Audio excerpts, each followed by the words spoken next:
এই হিজরি সনের আগ পর্যন্ত মানুষ এই 12টা মাসকে গণনা করত, কিন্তু 12টা মাসের মধ্য থেকে প্রথম বছর কোনটাকে ধরবে? তারা কোনো বছর যদি কোনো বড় একটি ঘটনা ঘটে, ওই বছরটাকে প্রথম বছর গণনা করা হয়। তারপর থেকে সামনে 10 বছর, 15, 20, 50 বছর যদি বড় কোনো ঘটনা না ঘটে, এই ঘটনাটাকে প্রথম বছর ধরে পরবর্তী বছরগুলো 2, 3, 4 গণনা করতে থাকে। এইভাবে দুনিয়া চলতে চলতে আমাদের যে এই হিজরি সনের পূর্বে যে বছরের গণনাটা ছিল, সেটা ছিল ইয়ামানের বাদশা কর্তৃক আব্রাহা বস্তি বাহিনী নিয়ে যে মক্কা আক্রমণ করতে গিয়েছিল। আল্লাহ পাক রব্বুল আলামিন আবাবিল ঝাঁকে ঝাঁকে পাখির মাধ্যমে পাথর নিক্ষেপ করে ওই হস্তি বাহিনীকে দুনিয়া থেকে নিশ্চিহ্ন করে দিয়েছিলেন। এটাও ছিল ওই মানুষদের কাছে বড় একটি ঘটনা। ওই হিসাবে ওই আব্রাহার হস্তি বাহিনীর পরাজয়ের ঘটনাটাকে প্রথম বছর ধরে তারপর তারা পরবর্তী বছরগুলো গণনা করতেছিলেন। এইভাবে আস্তে আস্তে আমাদের নবীর জামানা আসলো। আমাদের নবীও দুনিয়া থেকে বিদায় নিয়ে চলে গেলেন। আমাদের নবীর পর খলিফাতুল মুসলিমিন খেলাফতের মসনদে আসীন হলেন সাইয়্যিদুনা আবু বকর রাদিয়াল্লাহু তাআলা আনহু। আবু বকর রাদিয়াল্লাহু তাআলা আনহুর জামানা শেষ হয়ে গেল। আবু বকরের পরে জামানা আসলো খলিফাতুল মুসলিমিন ওমর রাদিয়াল্লাহু তাআলা আনহু।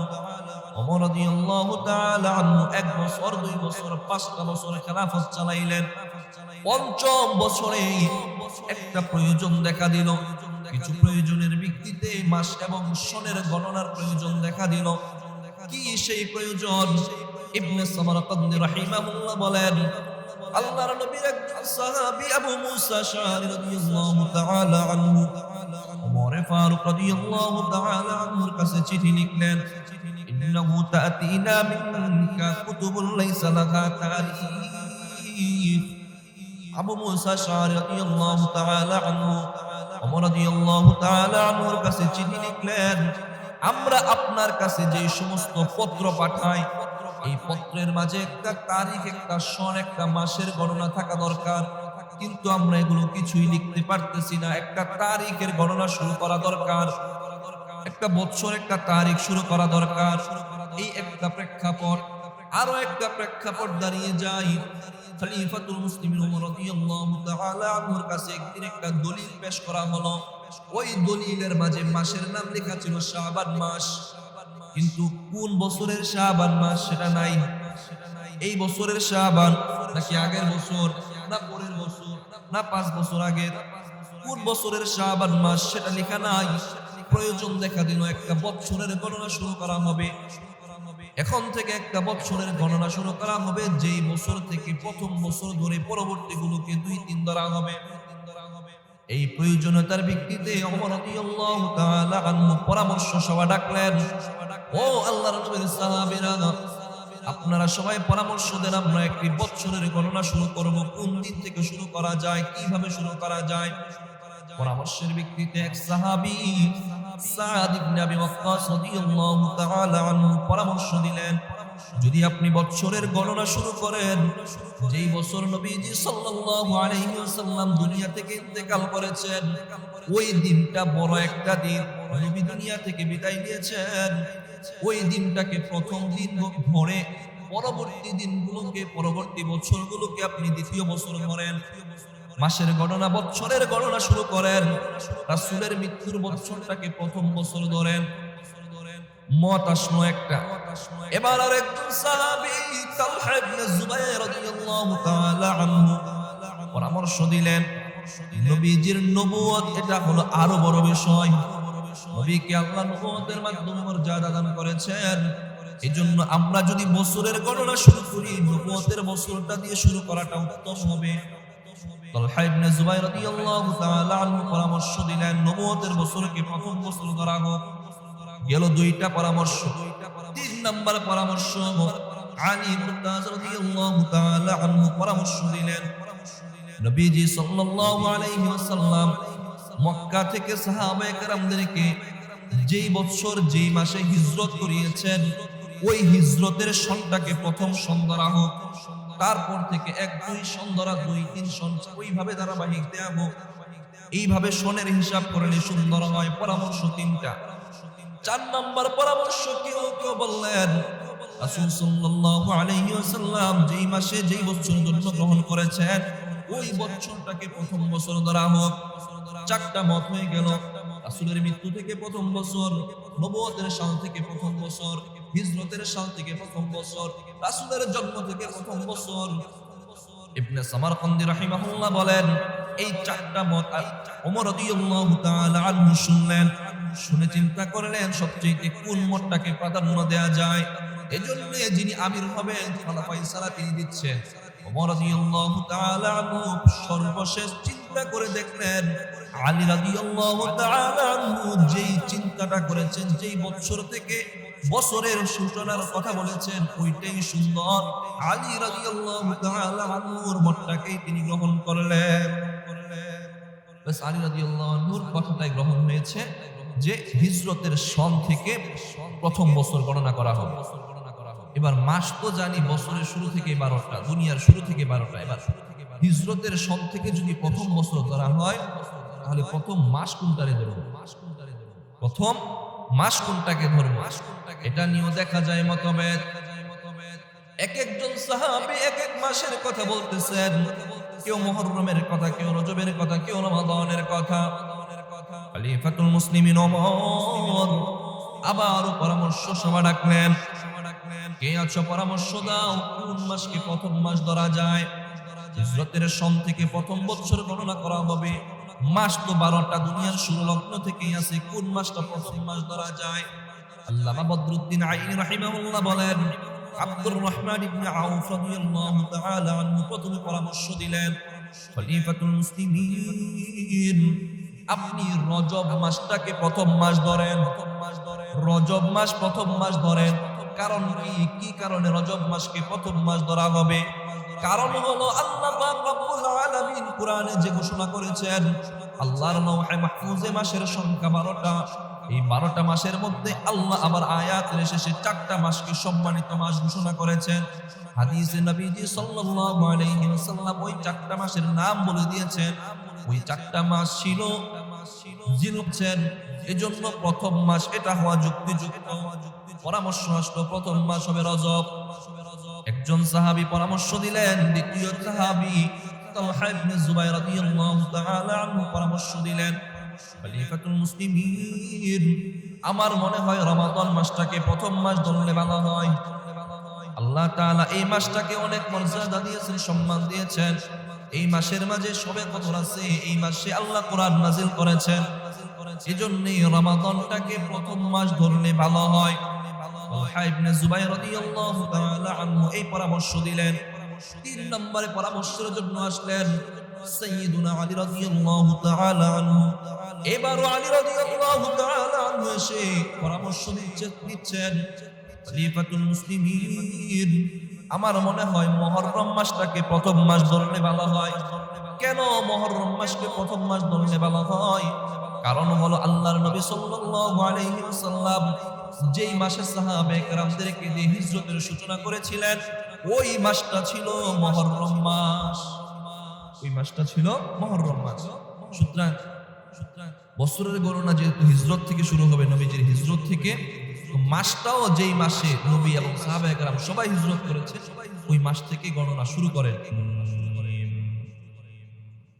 বিসমিল্লাহির রাহমানির রাহিম।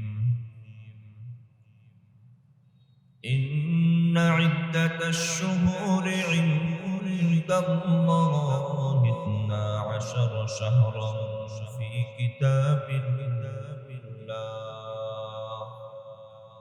ফি কিতাবিল্লাহি ইয়াওমা খালাকাস সামাওয়াতি ওয়াল আরদ।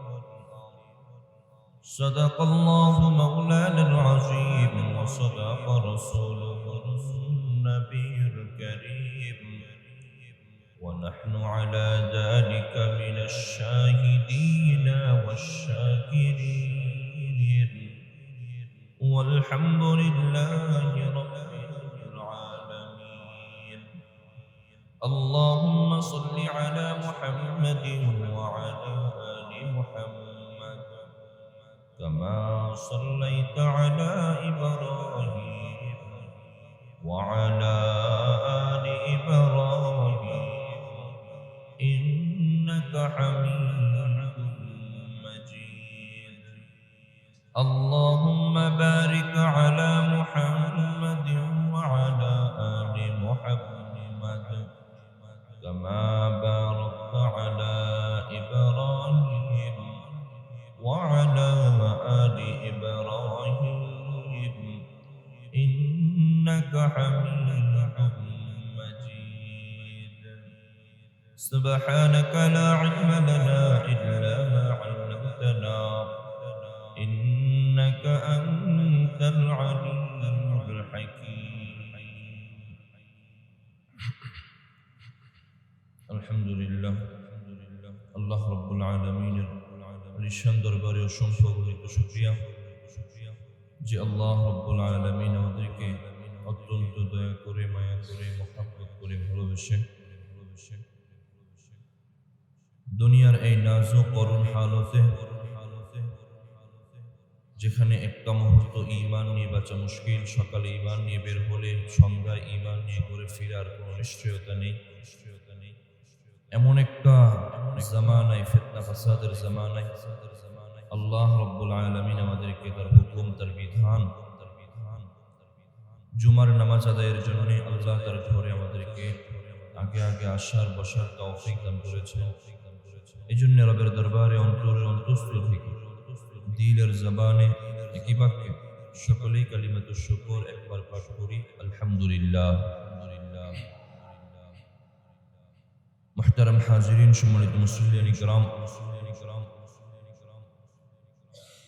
জীবনের সময়গুলো আমি জন্মের পর থেকে আমার বয়স বেড়েই চলছে। দিন যায়, রাত আসে, মাস যায়, মাস আসে, বছর যায়, বছর করে আবার বছর আসে। আমার জীবনের হায়াতের সময় থেকে একটি একটি করে বছর বিদায় নিয়ে চলে যাচ্ছে। তেমনি আজকের দিনে আমরা নতুন আরবি একটি বছরেও উপনীত হয়েছি। গতকালকেও ছিল 1446 হিজরি, আরবি বছর শেষ হয়ে আজকে নতুন বছর শুরু হয়েছে 1447। মুহতারাম হাজিরিন, আমরা আজকের আলোচনায় শুনবো আমাদের আজকের এই দিনে দাঁড়িয়ে আমাদের করণীয় কি। একটা বছর গেল, আরেকটা বছর আসবে। এইভাবে আমার জীবন যদি 40 বছর হয়, আমার হায়াত যদি 50 বছর হয়, তাহলে 50 বছরে 50টা সূর্যোদয়, 50টা বছর আমি দেখেছি। কি করেছি, কি না করেছি, আমার জন্য এখন কি করণীয়, সেই সম্পর্কে আলোচনা শুনব। আর নতুন হিজরি বছর, এই সম্পর্কেও কিছু কথা শুনব। এর আগে গত সপ্তাহে আমরা যে সম্পর্কিত আলোচনা শুনছিলাম, হাজী সাহেবগণ হজ করে বাড়িতে ফিরতেছে। তারা বাড়িতে আসার পর তাদের কোন আমলগুলো জারি রাখা দরকার, কোন আমলগুলো ধরে রাখা দরকার, সেই সম্পর্কে আলোচনা শুনেছি। সর্বশেষ একটা পয়েন্ট বাকি ছিল।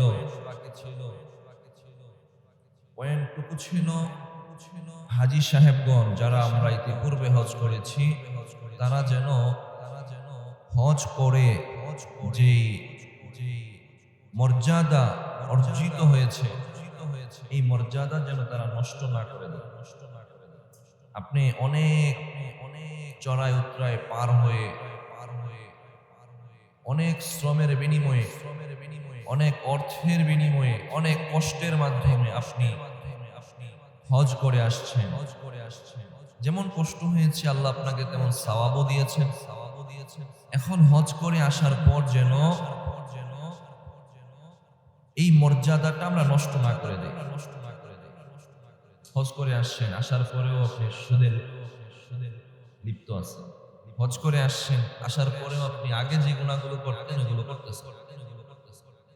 আল্লাহ তাআলা হজ করে আসলে বান্দাকে কি পরিমাণ সে সওয়াবের ভাগীদার হয়, হওয়ার পরে যেন সে গুনাহ এই আমলটুকু এই মর্যাদাগুলো নষ্ট না করে দেয়, এই দৃষ্টান্ত আল্লাহ কোরআনেও দিয়েছে। হজের মাধ্যমে সে কেমন মর্যাদার অধিকারী হয়েছিল? সহিহ বুখারীর 1521 নম্বর হাদিসের বর্ণনা আবু হুরায়রা রাদিয়াল্লাহু তাআলা আনহু বর্ণনা করেন। عن أبي هريرة رضي الله تعالى عنه قال قال رسول الله صلى الله عليه وسلم من حج لله فلم يرفث ولم يفسق رجع كيوم ولدته أمه আল্লাহর নবীর জালিলুল কদর সাহাবী হযরত আবু হুরায়রা রাদিয়াল্লাহু তাআলা আনহুর বর্ণনা তিনি বলেন, আল্লাহর হাবিব জনাবে মুহাম্মদুর রাসূলুল্লাহ সাল্লাল্লাহু আলাইহি ওয়াসাল্লাম ফরমান, মান হাজ্জা লিল্লাহ, যে আল্লাহর জন্য হজ আদায় করবে, ফালাম ইয়ারফুস ওয়া লাম ইয়াফসুক, হজে গিয়ে সে কোনো অশ্লীল এবং অন্যায় কাজ করবে না, রাজা কায়াউমি ওয়ালাদাতহু উম্মুহু, সে হজ থেকে এমন ভাবে নিষ্পাপ হয়ে ফিরে আসবে, একটা মাতৃগর্ভ থেকে সন্তান যখন দুনিয়াতে নিষ্পাপ হয়ে যেমনি ভাবে ভূমিষ্ঠ হয়, হজ থেকেও সেই ব্যক্তিটা একদম নিষ্পাপ হয়ে দুনিয়াতে ফিরে আসবে। হজ থেকেও সে বাড়িতে এইভাবে নিষ্পাপ হয়ে ফিরে আসবে। এজন্য আমার ভাই, যারা হজ করতে গিয়েছিলাম, আল্লাহ তৌফিক দান করেছিলেন, হজ আদায় করার তৌফিক হয়েছে। হয়তোবা এই বছর না হয় পূর্বে যে কোনো বছর আল্লাহ তৌফিক দিয়েছিলেন, হজ আদায় করেছি, তারা চিন্তা করব আমি হজ থেকে এমন ভাবে গুনাহ মুক্ত হয়ে ফিরেছি, একটা নিষ্পাপ বাচ্চার যেমন কোনো গুনাহ নাই, হজ হাজী সাহেবেরও তেমন কোনো গুনাহ নাই। এখন যখন কোনো গুনাহ নাই, পূর্বের সকল গুনাহ আল্লাহ মাফ করে দিয়েছেন, এত বড় একটা ফজিলতপূর্ণ আমলকে যেন নষ্ট না করে দেয়। ইতিহাসের দিকে যদি আমরা তাকাই, আল্লাহ রাব্বুল আলামিন কোরআনের মাঝে অসংখ্য দৃষ্টান্ত দিয়েছেন, যারা নেকি পাওয়ার পর, আমল করার পর আমলগুলো নষ্ট করে দিয়েছিল, হেদায়াত পাওয়ার পর, আল্লাহর পক্ষ থেকে হেদায়াত অর্জিত হওয়ার পর হেদায়াত তারা নষ্ট করে দিয়েছিল। সূরা আরাফের 175 নম্বর আয়াতে আল্লাহ বনী ইসরাঈলের বালাম ইবনে বাউরা যে মুস্তাজাবুদ দাওয়া ছিল, ওই ব্যক্তিটা আল্লাহর কাছে যা দোয়া করত, আল্লাহ রাব্বুল আলামিন সাথে সাথে তার দোয়া কবুল করে নিতেন। আল্লাহ তাআলা সূরা আরাফের 175 নম্বর আয়াতে বলতেছেন যে ওই ব্যক্তিটা এত বেশি মুস্তাজাবুদ দাওয়া হওয়ার পরেও শয়তানের যখন অনুসরণ করেছে, আমি আল্লাহ তার থেকে হেদায়াত ছিনিয়ে নিয়ে তাকে ধ্বংস করে দিয়েছি। বালাম ইবনে বাউরা বনী ইসরাঈলের এক লোক, সে অনেক বড় হেদায়াতের উপর ছিল, যা দোয়া করতো আল্লাহ তাই কবুল করতেন, কিন্তু শয়তানের অনুসরণ করেছে, বাস বরবাদ হয়ে গেছে। এখন হজ করে আসছি, আমি অনেক বড় সওয়াবের ভাগীদার হয়ে গেছি, আমার তো কোনো গুনাহ নাই, এই মনে করে যদি বসে থাকি, আগের আমল নষ্ট করে দেই, তাহলে চলবে? চলবে, তাহলে ধ্বংস অনিবার্য হয়ে যাবে। আল্লাহ পাক রব্বুল আলামিন শুধু বালাম ইবনে বাউরার উদাহরণ দেন নাই, মক্কার একজন পাগলী মহিলা ছিল রাইতা বিনতে সাদ, ওই মহিলার দৃষ্টান্ত দিয়ে আল্লাহ বোঝাচ্ছেন যে আমলগুলো তোমাদের পূর্বে অর্জিত হয়েছে, যে সওয়াব অর্জিত হয়েছে, যে ফজিলত তোমাদের অর্জিত হয়েছে, এই ফজিলতকে নষ্ট করে দিবা না। তোমরা যে নেকি কামাইছো, এই নেকি অনেক কষ্ট করে কামাইছো, এটা নষ্ট করে দিবা না। আল্লাহ তাআলা সূরা নাহলের 92 নম্বর আয়াতে বলেন, ওয়ালা তাকুনু কাল্লাতী নাকাদাত গজলাহা মিন বা'দি কুওয়াতিন আনকাসা।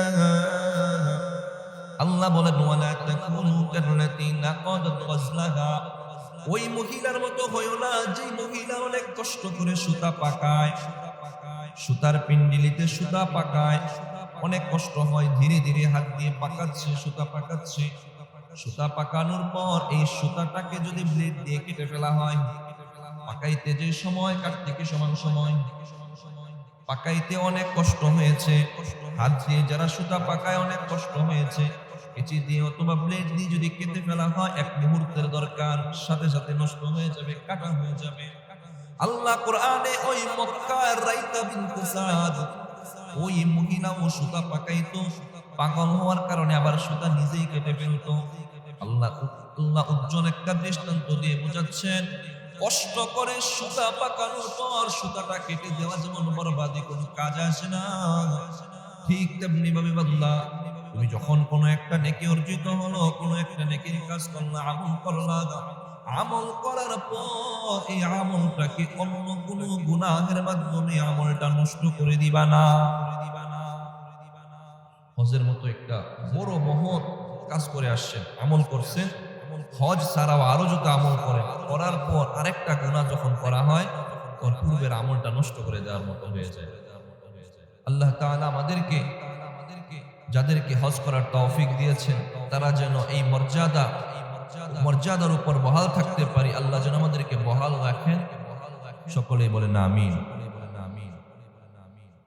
আর যাদের আল্লাহ হজ করার তৌফিক হয় না, আল্লাহ যেন আমাদেরকে অতি দ্রুত আল্লাহর ঘরে এবং রাসূলের রওজা হজ আদায় করার তৌফিক দান করেন। মুহতারাম হাজিরিন, সম্মানিত মুসল্লিয়ানি কালাম, এটা ছিল গত সপ্তাহে আমার শেষ পয়েন্টের আলোচনা। এবার আমরা আজকের দিন, আজকের মাস, আজকের নতুন বছরের সূচনা লগ্নের আমাদের জন্য কিছু কথা শুনবো, আলোচনা শুনবো ইনশাআল্লাহ। যেহেতু আজকে নতুন একটি দিন, নতুন একটি সপ্তাহ, নতুন একটি মাস, নতুন একটি বছর, হিজরি বছর, আমরা তিনটা সময়ের গণনা করি।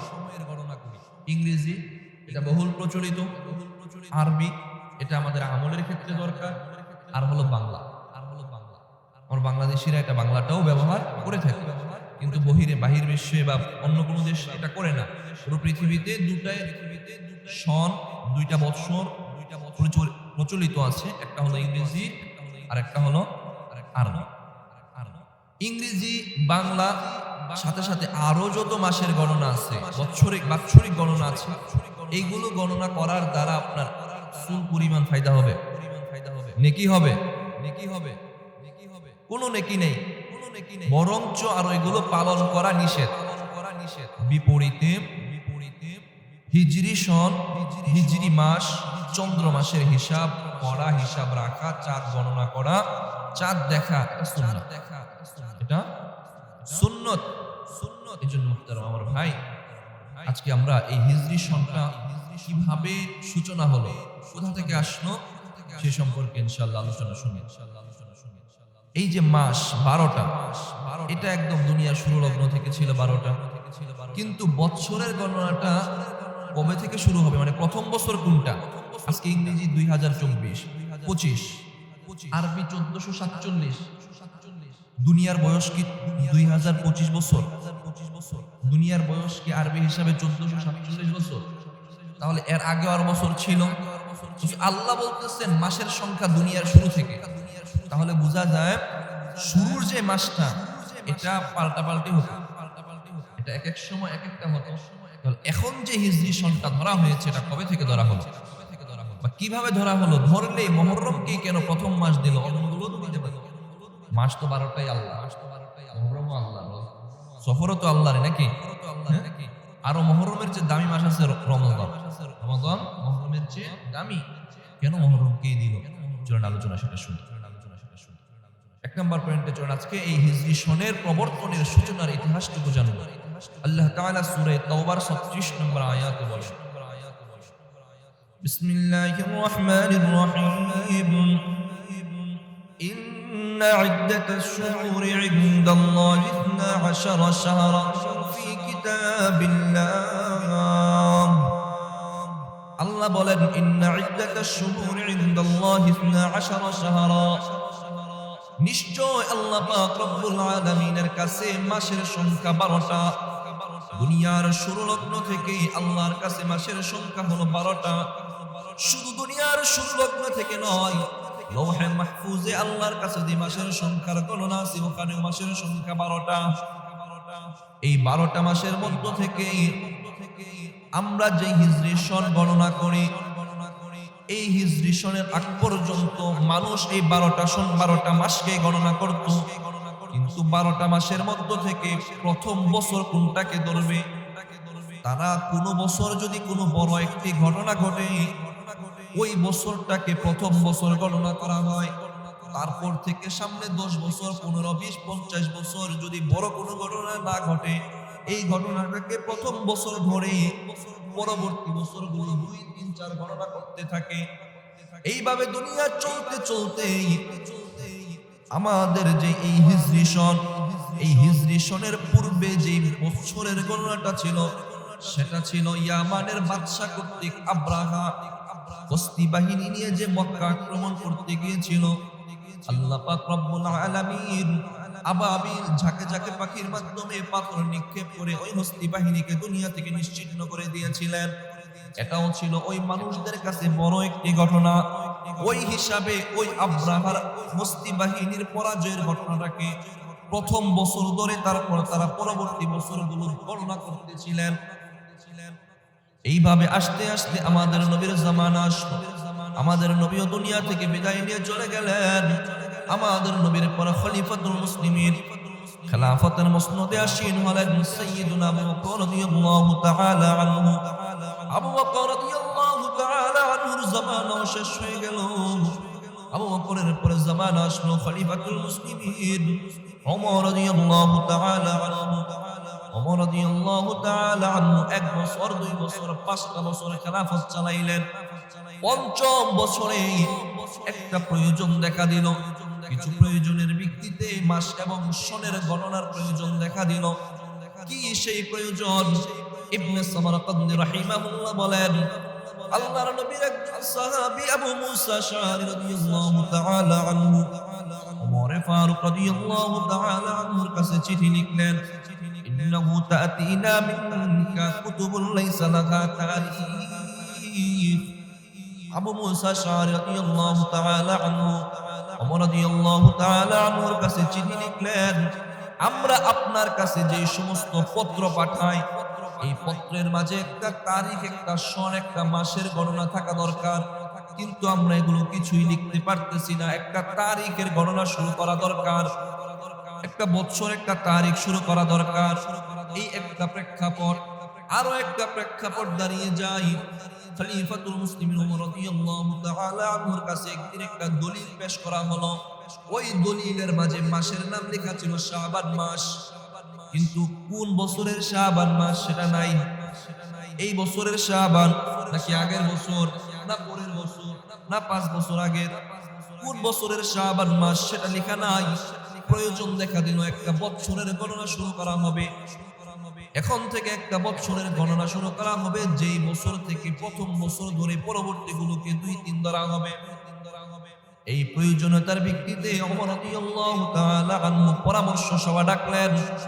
ও আল্লাহর নবীর সাহাবীরা, আপনারা সবাই পরামর্শ দেন, আমরা একটি বছরের গণনা শুরু করব। কোন দিন থেকে শুরু করা যায়, কিভাবে শুরু করা যায়? পরামর্শের ভিত্তিতে এক সাহাবী সাদ ইবনে আবি ওয়াক্কাস রাদিয়াল্লাহু তাআলা আনহু পরামর্শ দিলেন, যদি আপনি বছরের গণনা শুরু করেন, যেই বছর নবীজি সাল্লাল্লাহু আলাইহি ওয়াসাল্লাম দুনিয়া থেকে ইন্তেকাল করেছেন, ওই দিনটা বড় একটা দিন, নবী দুনিয়া থেকে বিদায় নিয়েছেন, ওই দিনটাকে প্রথম দিন ধরে পরবর্তী দিনগুলোকে, পরবর্তী বছরগুলোকে আপনি দ্বিতীয় বছর ধরেন। মাসের গণনা, বছরের গণনা শুরু করেন। রাসূলের মৃত্যুর বছরটাকে প্রথম বছর ধরেন। মত আসলো একটা। এবার আরেকজন সাহাবী তালহা ইবনে জুবাইর রাদিয়াল্লাহু তাআলা আনহু পরামর্শ দিলেন, নবীজির নবুয়ত এটা হলো আরো বড় বিষয়। নবীকে আল্লাহ নবুয়তের মাধ্যমে মর্যাদা দান করেছেন। এজন্য আমরা যদি বছরের গণনা শুরু করি, নবুয়তের বছরটা দিয়ে শুরু করাটা উত্তম হবে। তালহা ইবনে জুবাইর রাদিয়াল্লাহু তাআলা আনহু পরামর্শ দিলেন, নবুয়তের বছরকে প্রথম বছর ধরা হোক। গেল 2টা পরামর্শ। 3 নাম্বার পরামর্শ আলী মুরতাজা রাদিয়াল্লাহু তাআলা আনহু পরামর্শ দিলেন, নবীজি সাল্লাল্লাহু আলাইহি ওয়াসাল্লাম মক্কা থেকে সাহাবায়ে কেরামদেরকে যেই বছর যেই মাসে হিজরত করিয়েছেন, ওই হিজরতের সনটাকে প্রথম সন ধরা হোক। তারপর থেকে 1-2 সন ধরা, 2-3 সন, ওইভাবে ধারাবাহিক দেয়া হোক। এইভাবে সনের হিসাব করলে সুন্দর হয়। পরামর্শ 3টা। 4 নম্বর পরামর্শ কেউ কেউ বললেন রাসূল সাল্লাল্লাহু আলাইহি ওয়াসাল্লাম যেই মাসে যেই বছর জন্মগ্রহণ করেছেন ওই বছরটাকে প্রথম বছর ধরা হোক। 4টা মত হয়ে গেল। রাসূলের মৃত্যু থেকে প্রথম বছর, নবুয়তের সাল থেকে প্রথম বছর, হিজরতের সাল থেকে প্রথম বছর, রাসূলের জন্ম থেকে প্রথম বছর। ইবনে সামারকান্দি রাহিমাহুল্লাহ বলেন এই 4টা মত ওমর রাদিয়াল্লাহু তাআলা আনহু শুনলেন, শুনে চিন্তা করলেন সবচেয়ে কোন মতটাকে প্রাধান্য দেয়া যায়। এজন্য যিনি আমির হবেন ফায়সালা তিনি দিচ্ছেন। ওমর রাদিয়াল্লাহু তাআলা আনহু সর্বশেষ চিন্তা করে দেখলেন আলী রাদিয়াল্লাহু তাআলা আনহু যেই চিন্তাটা করেছেন, যেই বছর থেকে বছরের সূচনার কথা বলেছেন ওইটাই সুন্দর। আলী রাদিয়াল্লাহু তাআলা আনহুর মতটাকেই তিনি গ্রহণ করলেন। বাস আলী রাদিয়াল্লাহু আনহুর কথাটাই গ্রহণ হয়েছে যে হিজরতের সন থেকে প্রথম বছর গণনা করা হবে। এবার মাস তো জানি বছরের শুরু থেকে 12টা, দুনিয়ার শুরু থেকে 12টা। এবার হিজরতের সন থেকে যদি প্রথম বছর ধরা হয় তাহলে প্রথম মাস কোনটারে ধরব? প্রথম মাস কোনটাকে ধরব? এটা নিয়েও দেখা যায় মতভেদ। এক একজন সাহাবী এক এক মাসের কথা বলতেছেন। কেউ মুহররমের কথা, কেউ রজবের কথা, কেউ রমাদানের কথা। খলিফাতুল মুসলিমিন ওমর আবারও পরামর্শ সভা ডাকলেন। কে আছো পরামর্শ দাও, কোন মাসকে প্রথম মাস ধরা যায়? হিজরতের সন থেকে প্রথম বছর গণনা করা হবে। মাস তো 12টা, দুনিয়ার শুরু লগ্ন থেকেই আছে, কোন মাসটা প্রথম মাস ধরা যায়? আল্লামা বদরুদ্দিন আইনি রাহিমাহুল্লাহ বলেন আব্দুর রহমান ইবনে আউফ রাদিয়াল্লাহু তাআলা আনহু প্রথমে পরামর্শ দিলেন, খলিফাতুল মুসলিমিন আপনি রজব মাসটাকে প্রথম মাস ধরেন। রজব মাস প্রথম মাস ধরেন। কারণ কি কারণে রজব মাসকে প্রথম মাস ধরা হবে? কারণ হলো আল্লাহ পাক রব্বুল আলামিন কোরআনে যে ঘোষণা করেছেন, আল্লাহর লৌহে মাহফুজে মাসের সংখ্যা 12টা। এই 12টা মাসের মধ্যে আল্লাহ আবার আয়াতের শেষে 4টা মাসকে সম্মানিত মাস ঘোষণা করেছেন। হাদিসে নবীজি সাল্লাল্লাহু আলাইহি ওয়াসাল্লাম ওই 4টা মাসের নাম বলে দিয়েছেন। ওই 4টা মাস ছিল জিলহজ। এজন্য প্রথম মাস এটা হওয়া যুক্তিযুক্ত। পরামর্শ আসলো প্রথম মাস হবে রজব। একজন সাহাবী পরামর্শ দিলেন, দ্বিতীয় সাহাবী তালহা ইবনে জুবাইর রাদিয়াল্লাহু তাআলা আনহু পরামর্শ দিলেন, খলিফাতুল মুসলিমিন আমার মনে হয় রমাদান মাসটাকে প্রথম মাস ধরলে ভালো হয়। আল্লাহ তাআলা এই মাসটাকে অনেক মর্যাদা দিয়েছেন, সম্মান দিয়েছেন। এই মাসের মাঝে শবে কদর আছে, এই মাসে আল্লাহ কোরআন নাযিল করেছেন। এজন্যই রমাদানটাকে প্রথম মাস ধরলে ভালো হয়। তালহা ইবনে জুবাইর রাদিয়াল্লাহু তাআলা আনহু এই পরামর্শ দিলেন। 3 নম্বরে পরামর্শের জন্য আসলেন সাইয়্যিদুনা আলী রাদিয়াল্লাহু তাআলা আনহু। এবারও আলী রাদিয়াল্লাহু তাআলা আনহু এসে পরামর্শ দিচ্ছেন, খলিফাতুল মুসলিমিন আমার মনে হয় মুহররম মাসটাকে প্রথম মাস ধরলে ভালো হয়। কেন মুহররম মাসকে প্রথম মাস ধরলে ভালো হয়? কারণ হলো আল্লাহর নবী সাল্লাল্লাহু আলাইহি ওয়াসাল্লাম যেই মাসে সাহাবায়ে কেরামদেরকে দিয়ে হিজরতের সূচনা করেছিলেন ওই মাসটা ছিল মুহররম মাস। ওই মাসটা ছিল মুহররম মাস। সুতরাং বছরের গণনা যেহেতু হিজরত থেকে শুরু হবে, নবীজির হিজরত থেকে, তো মাসটাও যেই মাসে নবী এবং সাহাবায়ে কেরাম সবাই হিজরত করেছে ওই মাস থেকে গণনা শুরু করেন। ব্যাস শুরু হয়ে গেল গণনা। এখন যেই বছরে গণনা করতেছেন আগে আরো বছর চলে গেছে না? হিজরত হয়েছে সেই নবীর নবুয়তের 13তম বছর। তারপরে নবী মক্কায় ছিলেন 10 বছর। আবু বকর রাদিয়াল্লাহু আনহুর জামানা ছিল 2 বছর। উমর রাদিয়াল্লাহু আনহুর জামানার 5ম বছরের এই ঘটনা। সুতরাং যেই বছর থেকে সন গণনা, মাস গণনা শুরু হচ্ছে এর আগেই এই গণনার 17 বছর অতিবাহিত হয়ে গেছে। 17 বছর পর ব্যাস আজকে যে আমরা 1447 হিজরির মুহররমের আজকে প্রথম তারিখ, ওমর রাদিয়াল্লাহু আনহুর জামানার 17তম বছর এসে এই গণনাটা শুরু হয়েছে। বাস চলতেছে। এটাই আল্লাহ চাহে তো কিয়ামত পর্যন্ত চলবে। শুরুতে আমি বলেছিলাম এর আগে কি চলতো? একটা নতুন বড় একটি ঘটনা হলে আগেরটা বাদ নতুন গণনা শুরু। বড় একটি ঘটনা নতুন গণনা শুরু। যদি আগের এইভাবে চলতো তাহলে বাংলাদেশের মানুষ চিন্তা করতো 1971 সাল থেকে একটা গণনা চলবে, আবার 2024 সাল থেকে আরেক গণনা চলবে। নতুন বড় ঘটনা, কারণ হিজরি সালের আগে আব্রাহার ঘটনা দিয়ে নতুন একটি সাল চলেছিল। আল্লাহ তাআলা এই প্রবর্তনটা করে দিয়েছেন, এটাই হিজরি সনের সূচনা। আমরা কিছু কথা সূচনা থেকে জানলাম।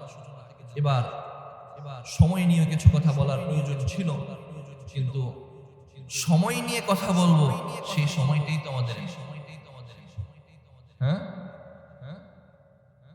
কারণ আমাদের জীবনের একটি বছর অতিবাহিত হয়ে গিয়েছে, সামনে নতুন বছরে আমরা পদার্পণ করেছি। আমাদের সময়গুলোর জন্য আল্লাহ এবং তার রাসূলের পক্ষ থেকে কি আদেশ, কি মানদণ্ড আছে, কিভাবে ব্যবহার করা প্রয়োজন। এই সময় চলে যায়, সময়কে ব্যবহার করে যদি আমল করা হয় আমল থেকে যায়, কিন্তু সেই সময় নিয়ে তো কথা বলার সময় নেই। ইনশাআল্লাহ সামনে কখনো সুযোগ হলে পৃথকভাবে সময় নিয়ে কিছু কথা বলা হবে। তবে আজকে এই কথার সর্বশেষ শেষে যে কথাগুলো বলা দরকার ছিল, আমাদের জন্য করণীয় কি, নতুন একটি বছরে আমাদের জন্য করণীয় কি, চলুন আমরা সেই করণীয়গুলো সম্পর্কে জানব। নতুন বছরে আজকের এই দিনে দাঁড়িয়ে আমাদের জন্য করণীয় তিনটা। আজকের এই দিনে দাঁড়িয়ে আমাদের জন্য করণীয় হলো তিনটা। খুব মনে রাখবেন, কারণ জীবন আপনার 40, 50, 60 বছরের জিন্দেগিতে আপনি 60টা সূর্যোদয় বছর দেখেছেন, নতুন সূর্যোদয় দেখেছেন।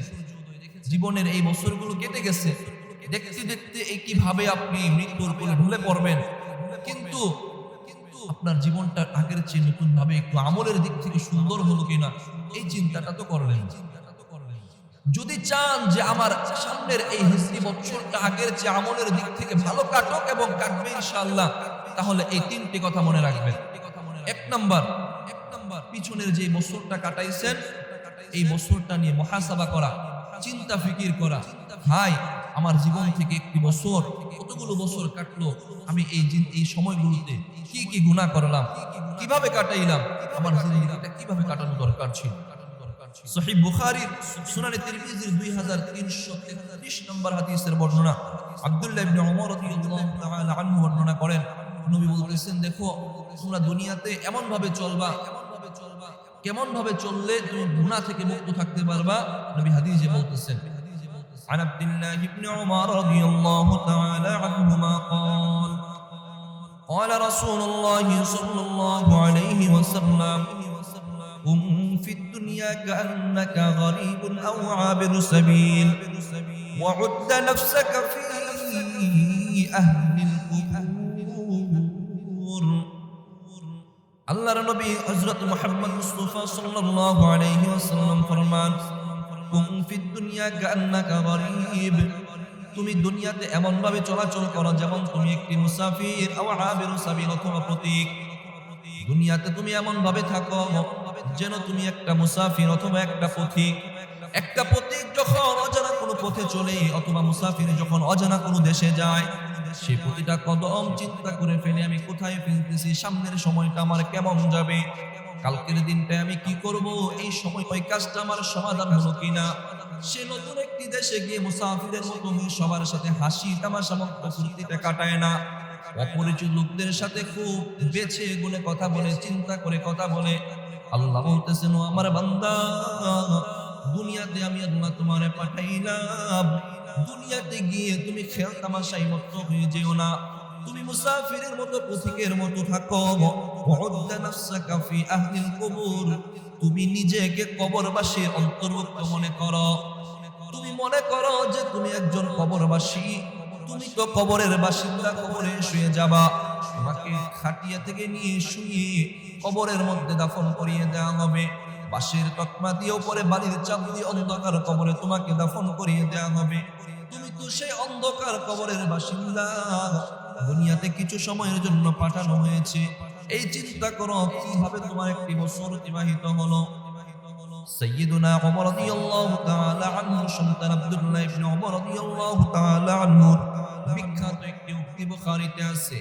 আব্দুল্লাহ ইবনে ওমর রাদিয়াল্লাহু তাআলা আনহু বলেন, ইদা আমসাইতা ফালা তানতাজিরিস সাবাহ, যখন তুমি সন্ধ্যায় উপনীত হও পরের দিনের সকালের অপেক্ষা তুমি করো না। ওয়া ইদা আসবাহতা ফালা তানতাজিরিল মাসাআ, যখন তোমার সকাল হয় তুমি সন্ধ্যার অপেক্ষা করো না। ওয়া ইদা লিসিহহাতিকা ওয়ালা তানতাজিরিল লিমারাদিকা, যখন তুমি সুস্থ হও তুমি অসুস্থতার চিন্তা করো না। যখন তুমি অসুস্থ হয়ে যাও তখন তুমি সুস্থ হওয়ার চিন্তা করো না। তোমার যেই সময়টাই তুমি আছো ওই সময়টাকে তুমি তোমার শেষ সময় মনে করো। আল্লাহ তোমাকে এই সকালবেলা উপনীত করেছেন, তুমি সন্ধ্যায় যেতে পারবা ওই আশা করার দরকার নাই। যেই সময় আছো ওই সময়টাকে উত্তমভাবে ব্যবহার করো। এখনই আমল করো। সুস্থ আছো এখনই আমল করো, কখনো সুস্থ হয়ে যাবা। অসুস্থতা আল্লাহ তোমাকে নিয়ামত দিয়েছেন, আবার তুমি হায়াত পেয়ে সুস্থ হবা সেটা আল্লাহ যদি করেন, তবে তুমি এই সময়টাকে শেষ সময় মনে করো। আমার ভাই, নতুন এই বছরের প্রথম আমাদের কাজ হলো মুহাসাবা করা। পিছনের জিন্দেগিটা কিভাবে কাটাইলাম, কত গুনাহ করলাম, প্রতিদিন প্রতি সপ্তাহ কত মানুষকে ধোঁকা দিলাম, কত গুনাহ করলাম। আল্লাহর কাছে বলো, আল্লাহ পিছনের সমস্ত গুনার জন্য আপনার কাছে ক্ষমার ভিক্ষা চাই, দয়া করে আপনি আমাকে মাফ করে দেন। এক নম্বর, পিছনের জিন্দেগির গুনার জন্য মাফ চাওয়া, মুহাসাবা করা। আমি কত গুনাহ করলাম, আমার কিভাবে অন্যায় হয়ে গিয়েছে, অপরাধ আমার থেকে সংঘটিত হয়েছে, আমার যেন সামনে আর গুনাহ না হয়, এই একটা মুহাসাবা করা। দুই নাম্বার তওবা ইস্তেগফার করা। পিছনের সময় ভালো কাটুক তাও তওবা করা, খারাপ কাটলে তো তওবা করাটা লাজিম। আপনি যেমনই হন, ভালো হন মন্দ হন, গুনাহ থাকুক চাই না থাকুক, আর গুনাহ নাই এটাকে বলতে পারবেন? কেউ কি বলতে পারবেন আমার একটা গুনাহ নেই? কম বেশি সবারই কিছু কিছু গুনাহ হয়। আল্লাহ মাফ করে দিবেন অবশ্যই যদি তওবা করা হয় খাঁটি নিয়তে। যেটা বলছিলাম গুনাহ কিছু কিছু হচ্ছে যে কোনো ভাবে, অজান্তে অনিচ্ছায়, কারণে অকারণে গুনাহ হয়ে যাচ্ছে আমাদের। এজন্য পিছনের গুনাহের জন্য তওবা ইস্তেগফার করা, কারণ তওবাকারীদেরকে আল্লাহ ভালোবাসে। আল্লাহ তাআলা সূরা বাকারার 222 নম্বর আয়াতে বলেন, ইন্নাল্লাহা ইউহিব্বুত তাওয়াবিনা ওয়া ইউহিব্বুল মুতাতাহহিরিন। আল্লাহ বলেন, ইন্নাল্লাহা ইউহিব্বুত তাওয়াবিন, নিশ্চয় আল্লাহ তওবাকারীদেরকে ভালোবাসেন। যারা আল্লাহর কাছে তওবা করে আল্লাহ তাদেরকে ভালোবাসেন। আমাদের নবী মুহাম্মদুর রাসূলুল্লাহ সাল্লাল্লাহু আলাইহি ওয়াসাল্লাম বলেন, ও আমার উম্মত, আমি নবী নিজের উপর প্রতিদিন 100 বার তওবা লাজিম করে নিয়েছিলাম। আমি নবী প্রতিদিন 70 থেকে 100 বারের বেশি তওবা করেছি। উম্মত, তুমিও তওবা করো। আমার নবীর আগে পরে ইচ্ছায় অনিচ্ছায় কোনো গুনাহ আসেনি, কোনো গুনাহ নাই, তারপরও নবী 70 থেকে 100 বারের অধিক তওবা করেছেন। আমার আপনার গুনার কোনো অন্তসীমা নাই, তারপরও কোনো তওবা করছি না। নবীর গুনাহ নাই তারপরও তওবা করেছেন উম্মতকে শিক্ষা দেওয়ার জন্য। উম্মত, তোমার গুনাহ অনেক হবে, তারপরে আমার গুনাহ না থাকলেও যদি 70 বার তওবা করতে পারি, তোমার গুনাহ আছে তারপরে তোমাকে কতবার তওবা করা দরকার, কি পরিমাণ তওবা করা দরকার বুঝুন। 2 নাম্বার, আজকের দিনে আমাদের জন্য করণীয় হলো আমরা তওবা ইস্তেগফার করব, আল্লাহ যেন পিছনের আমাদের গুনাহ খাতাগুলো মাফ করে দেন। 2 নাম্বার করণীয়। 3 নাম্বার, সামনের জীবনে আমরা যেন গুনাহ না করি, এই একটা ওয়াদা করব। সামনে এই যে নতুন বছর শুরু হলো, নতুন বছর তো গুনাহ দিয়ে শুরু করা যাবেই না, সাথে সাথে আজকের দিনে দাঁড়িয়ে তো নিয়ত করতে হবে, পাক্কা ইরাদা করতে হবে, প্রতিটা দিন আমি এমন ভাবে কাটাবো যেন কোনো গুনাহ না হয়। চিন্তা করব আমি যদি গুনাহ করি, আল্লাহর কাছে গেলে কোনো একটা গুনাহ আমি পাশ কাটায় চলে যেতে পারবো, ফাঁকফোকর পাইবনি, উকিলের মাধ্যমে ঘুষ দিয়ে টাকা পয়সা দিয়ে যে একটা গুনাহ হয়ে গিয়েছিল সেটা কোনোভাবে নি ছাড় পাওয়া যায়, কোনো ছাড় হবে না। আল্লাহ তাআলা সূরা জিলজালের 7 এবং 8 নম্বর আয়াতে বলেন, বিসমিল্লাহির রহমানির রহিম, ফামান ইয়ামাল মিসকালা যাররাতিন খায়রান ইয়ারাহ। আল্লাহ বলেন, যে ব্যক্তি দুনিয়াতে যাররা পরিমাণ, অণু পরিমাণ একটি নেক কাজ করবে সে তা দেখতে পাবে। ওয়া মান ইয়ামাল মিসকালা যাররাতিন শাররান ইয়ারাহ। বিপরীতে দুনিয়াতে যেই যাররা পরিমাণ অনুপরিমাণ গুনাহ করবে, কিয়ামতের দিন সে ওই অনুপরিমাণ গুনাহটাও দেখতে পাবে। আপনি অন্ধকার প্রকোষ্ঠে অথবা কোনো নির্জনতায় যদি কোনো গুনাহ করেন, একাকী দুনিয়ার কোনো মানুষ দেখছে না, তারপরও যদি কোনো গুনাহ করেন, সমুদ্রের তলদেশে গিয়েও যদি কোনো গুনাহ করেন, চাঁদের দেশে গিয়েও যদি কোনো গুনাহ করেন, মহাকাশের গিয়েও যদি কোনো গুনাহ করেন, নির্জনতায় গিয়েও যদি কোনো গুনাহ করেন, আল্লাহ বলেন ওমাই ইয়ামাল মিসকালা যাররাতিন শাররান ইয়ারা, ওই অনুপরিমাণ বিন্দু পরিমাণ এই ক্ষুদ্র গুনাহটাকেও তুমি কিয়ামতের দিন দেখবা, আল্লাহ তোমাকে দেখাইবেন। সূরা ইয়াসিনের 65 নম্বর আয়াতে আল্লাহ বলেন আল-ইয়াওমা নাখতিমু আলা আফওয়াহিহিম ওয়া তুকাল্লিমুনা আইদিহিম ওয়া তাশহাদু আরজুলুহুম বিমা কানু ইয়াকসিবুন। আল্লাহ বলেন আল-ইয়াওমা নাখতিমু আলা আফওয়াহিহিম, ওই দিন মানুষকে যখন গুনাহগুলো দেখানো হবে, আল-ইয়াওমা নাখতিমু আলা আফওয়াহিহিম, আল্লাহ বলেন ওই দিন আমি মানুষদের মুখের মধ্যে লাগাম লাগিয়ে দেব। ওয়া তুকাল্লিমুনা আইদিহিম, তখন তাদের হাত কথা বলবে। ওয়া তাশহাদু আরজুলুহুম, তখন তাদের পা তাদের বিরুদ্ধে সাক্ষী দিবে। ওয়া তুকাল্লিমুনা আইদিহিম ওয়া তাশহাদু আরজুলুহুম বিমা কানু ইয়াকসিবুন, দুনিয়াতে তারা যা যা করেছে ওই ব্যাপারে কিয়ামতের দিন হাত পা সাক্ষী দিবে। আল্লাহ প্রথমে জিলজালের মধ্যে বললেন ছোট থেকে বড় সব গুনাহ মানুষ নিজ চোখে দেখবে। যখন মানুষ দেখবে তাতেই তো সাক্ষী প্রমাণ যথেষ্ট হয়ে গিয়েছে। তারপরও আল্লাহ বলতেছেন কিয়ামতের দিন জবান কোনো কথা বলবে না, বলা হবে না ওই আব্দুল্লাহ তুমি কি করেছো বলো। জবান কোনো কথা হবে না, হাত দিয়ে গুনাহ করেছেন হাত সাক্ষী দিবে, জবান দিয়ে গুনাহ করেছেন জবান সাক্ষী দিবে, পা দিয়ে গুনাহ করেছেন পা সাক্ষী দিবে। শুধু কি হাত পা তাই নয়, আল্লাহ তাআলা সূরা জিলজালের শুরুতেই বলতেছেন শুধু হাত পা না, আপনি যে জমিনকে ব্যবহার করে গুনাহ করতেছেন, কিয়ামতের দিন ওই জমিনও আল্লাহর কাছে আপনার তোমার বিরুদ্ধে সাক্ষী দিবে। ইদা যুলজিলাতিল আরদু জিলজালাহা, যখন প্রকম্প প্রতীক ফেটে যাবে, ওয়া আখরাজাতিল আরদু আসকালাহা, জমিন তার ভারী বস্তুগুলো উঠিয়ে দিবে। ওয়া আখরাজাতিল আরদু আসকালাহা ওয়া ক্বালাল ইনসানু মা লাহা, মানুষ বলবে এটা কি হচ্ছে। ওয়া ক্বালাল ইনসানু মা লাহা ইয়াওমাইদিন তুহাদ্দিসু আখবারাহা, ওই দিন জমিন তার মাঝে যা যা অপরাধ হয়েছে, জমিন তার সব অপরাধগুলো আল্লাহর কাছে বলে দিবে। সব অপরাধগুলো জমিন আল্লাহর কাছে বলে দিবে। আপনি হাত দিয়ে গুনাহ করতেছেন, হাতও বলে দিবে। পা দিয়ে হেঁটে গিয়েছেন, পা আপনার বিরুদ্ধে সাক্ষী দিবে। শুধু পা নয়, যে জমিনের উপরে দাঁড়িয়ে যে জমিনে হেঁটে আপনি অন্য একটি গুনার দিকে এগোচ্ছেন, ওই জমিনও আপনার বিরুদ্ধে সাক্ষী দিবে। সুতরাং সাবধান, প্রতিটা মুহূর্ত চিন্তা করা, আমি যে দেয়ালের মধ্যে, যেই দেয়ালের চার দেয়ালের ভিতরে থেকে গুনাহ করতেছি, কেউ আমাকে দেখুক না দেখুক, আল্লাহ তো অবশ্যই দেখতেছেন। তারপরেও এই মৃত দেয়াল, এই মৃত জমিন আমি হয়তো বুঝতেছি না, এটা কথা বলতে পারে না, কিন্তু কিয়ামতের দিন আল্লাহ কেউ জবান দিয়ে দিবেন, ও আপনার বিরুদ্ধে সাক্ষী দিবে, ও সাক্ষী দিবে। সেজন্য বাঁচার উপায় আসেনি, বাঁচার উপায় একটাই, যদি গুনাহ থেকে বেঁচে থাকতে পারে বাস। আল্লাহর এটাই বোঝানোর উদ্দেশ্য, গুনাহ থেকে বাঁচো। না হয় এত রেস্ট্রিকশন তোমার প্রতি আমার, তোমাকে আমি এতভাবে পর্যবেক্ষণ করছি, তারপরও তুমি গুনাহ করতেছো না ফরমান, তোমার ঠিকানা কোথায় তুমি বুঝে না। এজন্য আমার ভাই, নতুন বছর, প্রতিটা সময় প্রতিটা মুহূর্ত চিন্তা করা আমার জন্য একটা গুনাহ না হয়। তিনটা করণীয়: এক নাম্বার, পিছনের জীবনটা নিয়ে মুহাসাবা করা, কি করলাম, কি করা দরকার। দুই নাম্বার, তওবা ইস্তিগফার করা পিছনের গুনাহের জন্য। দুই নাম্বার, তওবা ইস্তিগফার করা। তিন নাম্বার, সামনের জীবনটা যেন গুনাহমুক্ত জীবন হয়, গুনাহ যেন বর্জন করতে পারি, এইভাবে চলা। এইভাবে তিনটা কাজ আজকের এই প্রথম বছরে, প্রথম মাস, এই নতুন বছরের প্রথম দিনে আমরা এই ওয়াদা করতে রাজি আছি না ইনশাআল্লাহ? আল্লাহ আমাদেরকে কবুল করেন, বলেন আমিন।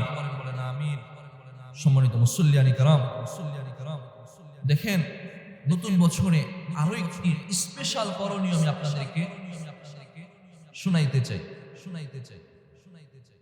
যেই কাজটার মাধ্যমে আপনি সামনের বছরটা, এই তিনটা করণীয় তো হলো এমন, দুইটা পিছনের একটা সামনের, প্রত্যেকটাই গুনাহ কেন্দ্রিক, আমার যেন বাতিনি কোনো গুনাহ না হয়। আমাদেরকে যেহেতু আল্লাহ দুনিয়াতে পাঠাইছেন, আপনি চাইলে দুনিয়া থেকে উধাও হয়ে যেতে পারবেন না। দুনিয়াকে নিয়ে চলতে হবে, আপনার সংসার, আপনার ব্যবসা, আপনার প্রতিষ্ঠান, দুনিয়ার মানুষ, খারাপ ভালো মন্দ সবাইকে নিয়ে চলতে হবে। বিপদ মুসিবত, বালা মুসিবত, অন্যায় অপরাধ সবকিছু নিয়েই থাকতে হবে। এগুলোর মাঝে যেহেতু আপনি আছেন, হ্যাঁ, তো এর মাঝেও যদি আপনি অন্যায় অপরাধ থেকে, বিপদ আপদ থেকে বাঁচতে চান, নতুন বছরে আপনার জন্য করণীয় দুইটা। আজকের এই দিনে দাঁড়িয়ে একটা আমল আজকের দিনকে কেন্দ্র করে, সেটা হলো জাওয়াহিরুল ফিকার মধ্যে আল্লামা মুফতি শফি রাহিমাহুল্লাহ একটি আমল, তাজরিবাযুক্ত আমল, এমন আমল অভিজ্ঞতার আলোকে যেটার ফলপ্রসূ একটি আমল। অসংখ্য উলামায়ে কেরাম, অসংখ্য সালাফে সালেহিনগণ এই আমলটুকুতে তেনারা ফায়দা পেয়েছেন, তাই এই আমলটুকুকে লিখেছেন। তিনি বলেন, আজকের এই দিনের আজকে হিজরির প্রথম বছর, হিজরি বছরের মুহররমের প্রথম তারিখে কেউ যদি একটা কাগজে বিসমিল্লাহির রহমানির রহিম এটা 113 বার লিখে, কতবার? 113 বার একটা কাগজে লিখে এটাকে যদি নিজের সাথে সংরক্ষিত রাখে, মানি ব্যাগে হোক, বুক পকেটে হোক, অথবা হেফাজতের কোনো জায়গায় নিজের সাথে রাখে, তাহলে অভিজ্ঞতা এটাই বলে আল্লাহ পাক রব্বুল আলামিন তাকে বড় ধরনের সব মুসিবত থেকে হেফাজত করবেন।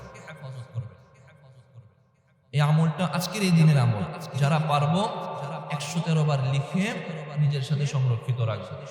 দুনিয়ার যত বিপদ আপদ আছে আমাদের উপর আসে, আমাদের আমলের ফল আসে, এগুলো আল্লাহ তাআলা এর উসিলায় আমাদেরকে পরিত্রাণ দিবেন, রক্ষা করবেন। 1 নম্বর আমল। 2 নম্বর, আজকের এই দিনে দাঁড়িয়ে সুনানে তিরমিজির 661 এবং 64 নম্বর হাদিসের বর্ণনা, আল্লাহর হাবিব সাল্লাল্লাহু আলাইহি ওয়াসাল্লাম ফরমান, আস-সাদাকাতু লাতুদফাউ গাদবার রাব্বি ওয়া তাদফাউ মিতাতাস সু। যখন তোমার সামনে একটি কোন কাজ শুরু করবা, এটা যেন বিপদ থেকে রক্ষা হয়, বিপদ থেকে হেফাজত থাকে, পেরেশানি মুক্ত হও তুমি, তাহলে এর জন্য তুমি সাদাকা করো, এর জন্য সাদাকা করো। কত দামি আমল, হাদিসের আমল, রাসূলের আমল। যখন কোনো একটা কাজ শুরু করো, সাদাকার মাধ্যমে শুরু করো। দেখা যায় ঠিকই একটা দোকান যখন দেই, মিলাদ পড়াই, দোয়া করি, কিছু দান সাদাকাও করি, কিন্তু আমার নিজের একটা বছর জীবন শুরু করব, নিজের একটা জীবন শুরু হচ্ছে না, একটা বছর শুরু হচ্ছে, কতদিন বাঁচি আল্লাহ জানেন, কিন্তু জীবনটা যখন শুরু হচ্ছে, আল্লাহ যখন এই তৌফিকটা দিচ্ছেন, এই নতুন বছরের প্রথম দিনে কিছু সাদাকা করার দরকার আছে না, যেন আমার সামনের বছরটা ভালো কাটে। হাদিস তো শুনলেন, এই জন্যে আমার সামর্থ্য যেমন আছে আমি তেমনই সাদাকা করব, আল্লাহর জন্য আমি সাদাকা করব, আমার জীবনটা যেন আল্লাহ ভালো কাটে। হাদিস স্পষ্ট আছে যে বিপদ আপদ দূর হয়ে যায় এবং অপমৃত্যু, খারাপ মৃত্যু থেকে হেফাজত হয়। প্রতিদিন শুনতেছি গাড়ি অ্যাক্সিডেন্ট হচ্ছে, মানুষ মারা যাচ্ছে, পানিতে পড়ে মানুষ মারা যাইতেছে, ট্রেন দুর্ঘটনায় মানুষ মারা যাইতেছে, কত অপমৃত্যু হচ্ছে, কে মারতেছে, কোথায় মরতেছে কেউ জানতেছে না, গুম হয়ে যাচ্ছে। এই অপমৃত্যু থেকে আল্লাহ এই সাদাকার মাধ্যমে হেফাজত করবেন।